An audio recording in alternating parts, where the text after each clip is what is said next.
Speeding Bulletin. My name is Steve Younis from supermanhomepage.com. This is all the Superman related news that happened during the week April 24th to April 30th, 2009.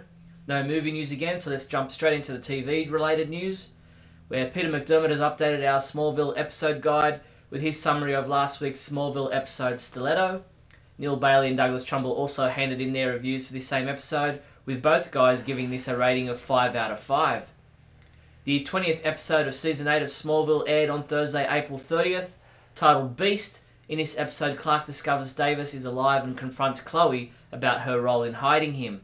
Meanwhile, Oliver and Jimmy are attacked by Davis at Chloe's apartment.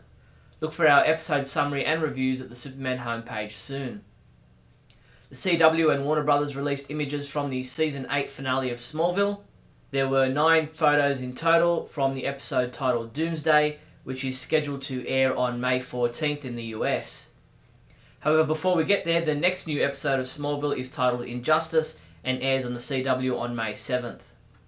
Smallville executive producers Brian Peterson and Kelly Souders participated in an interview with E! Online, in which they not only discussed the finale of Season 8 and who might die in that episode, but also delve into the possibilities for Season 9. When asked if we'll see Tom Welling in some spandex tights next year, Peterson answered by saying, "Probably not as soon as you expect, but you never know. The one person who doesn't want to see that, unfortunately, is Tom Welling." Erica Durance participated in an interview with TVGuide.com, who asked her what the cast's reaction was when they finally discovered what was happening in the Season 8 finale. She said, "We all were taken aback when we got our script, each one of us seeing what all of our characters is doing. Like I said, some heartbreaking things happen.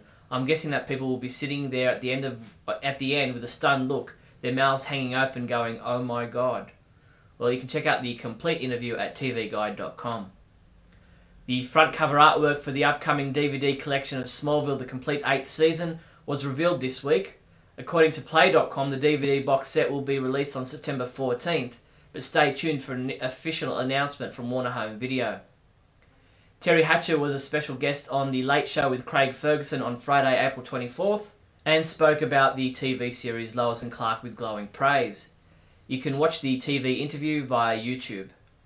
Warner Home Video announced the upcoming August 11th DVD release of Super Friends The Lost Episodes.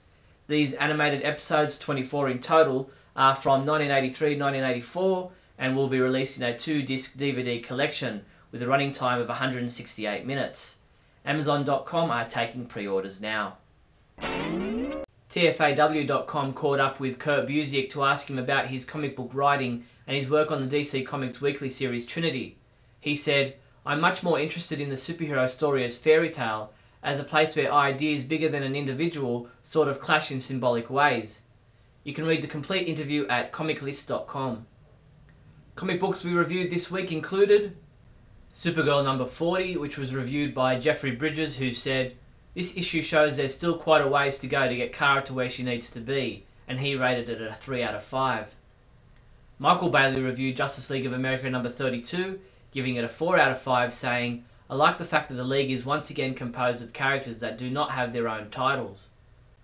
Trinity number 47 was reviewed by Jeffrey, Barry and Neal, with all 3 guys giving the main story a 1 out of 5 rating, while James Land stepped back in time to May 1971 to review Superman 237, which featured the story The Enemy of Earth. Superman comics shipping this week from April 29th include Final Crisis Legion of 3 Worlds number 4, which also has an alternate cover available, Superman number 687, Superman Batman number 59, Trinity number 48, Absolute Superman for Tomorrow hardcover. Toyota Japan has unveiled their new Prius using Superman as part of their TV commercial campaign. Clark Kent's Superman is played by Matthew Bomer, who was once highly touted to be the next actor to don the cape before Brandon Routh was chosen.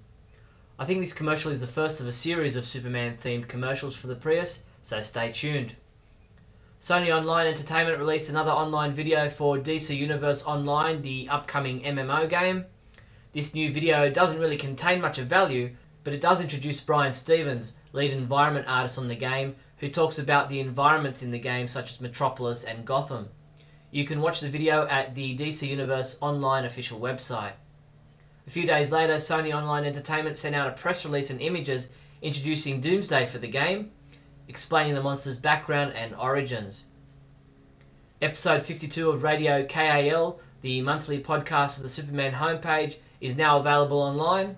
In this month's Radio KAL show, Neal and I discuss the latest Smallville episodes, Tom Welling refusing to wear tights, all the latest Superman comics, Kevin J. Anderson's novel Enemies and Allies, updated Superman musical, 2009 Superman celebration, and more. It also includes The Big Question, Bailey's Bookshelf with Michael Bailey, the Super Secret Soundbite contest, and a Superman song. Be sure to also check out the Last Son of Krypton Chapter 52 and Lost Daughter of Krypton Chapter 24 audio dramas. Superman homepage reviewer James Lance continues reviewing story arcs from the 1940 Superman radio series. This week James reviews The Mystery of the $10,000 Ghost from the new half-hour episode format introduced in 1949. The Screaming Tiki Cleveland Supercon is teaming up with the Ingenuity Festival in July to celebrate Superman in the Man of Steel's place of birth. Amongst the many events taking place, commemorative street signs designating Kimberly Avenue as Jerry Siegel Lane and Amore Avenue as Joe Shuster Lane will be unveiled. For more information, visit screamingtikicon.com and ingenuitycleveland.com. Lastly, you'll recall that a few months ago we brought you collegehumor.com's Superman Meets the Dark Knight, a hilarious animated short video. Now the College Humor guys have continued the story in part 2, which also introduces the Justice League. And that's all the Superman related news there was for the week April 24th to April 30th. I'm Steve Younis from supermanhomepage.com.